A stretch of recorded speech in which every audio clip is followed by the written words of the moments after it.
Disclaimer, इस उपन्यास में चित्रित पात्र, घटनाएं और किस्से काल्पनिक हैं। किसी वास्तविक व्यक्ति, जीवित या मृत, या वास्तविक घटनाओं से इसका कोई संबंध संयोगवश हो सकता है। व्यक्त किए गए दृष्टिकोण, विचार और मत केवल लेखक के हैं और ये किसी संस्था या व्यक्ति के विचारों को नहीं दर्शाते। लेखक इस सामग्री की सत्यता या प्रामाणिकता के लिए कोई जिम्मेदारी नहीं लेता है। पाठकों से निवेदन है कि वे स्वयं विवेक का प्रयोग करें।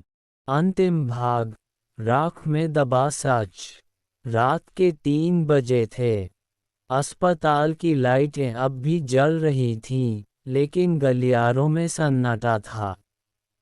आरव आईसीयू के बाहर बैठा था, हाथों में वही मोबाइल, वही मैसेज, वही डर।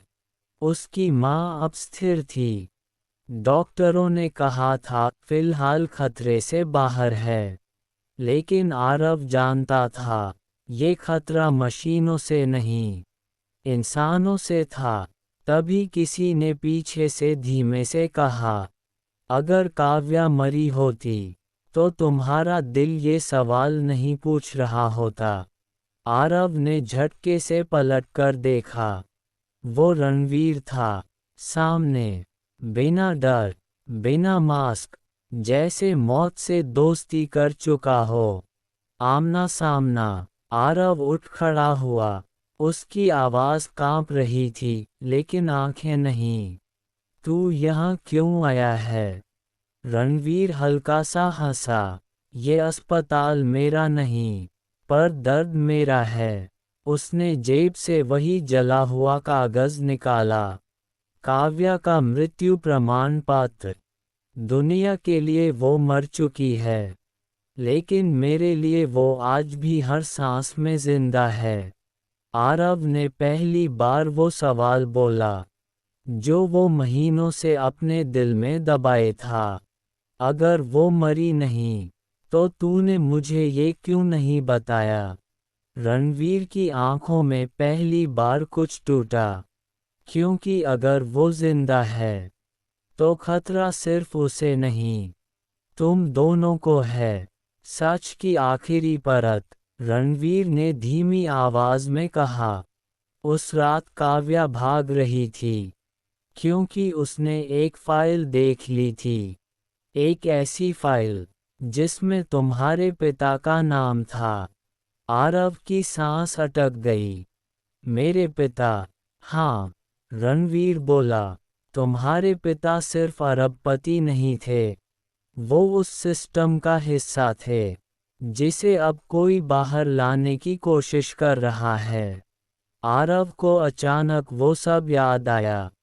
पिता की रहस्यमयी मौत, कुछ अधूरे कॉल, और वो दोस्त जो अब दुश्मन बन चुके थे।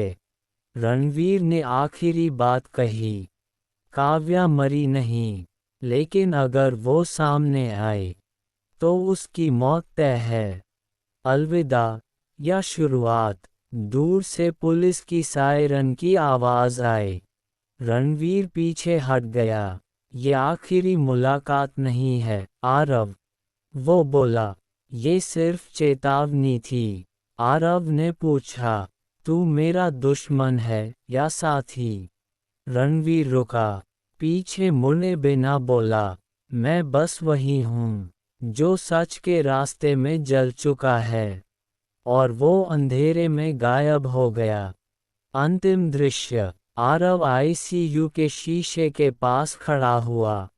उसकी माँ सो रही थी। रिया पास बैठी थी।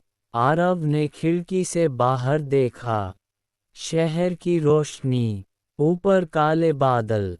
उसने खुद से कहा, अगर काव्या जिंदा है, तो मैं उसे ढूंढूंगा। अगर सच खतरनाक है, तो मैं उससे टकराऊंगा। और अगर ये जंग मेरे खून तक जाती है, तो भी पीछे नहीं हटूंगा। कैमरा जैसे ऊपर उठता है, शहर छोटा होता जाता है, और कहीं बहुत दूर एक औरत परछाई में खड़ी है।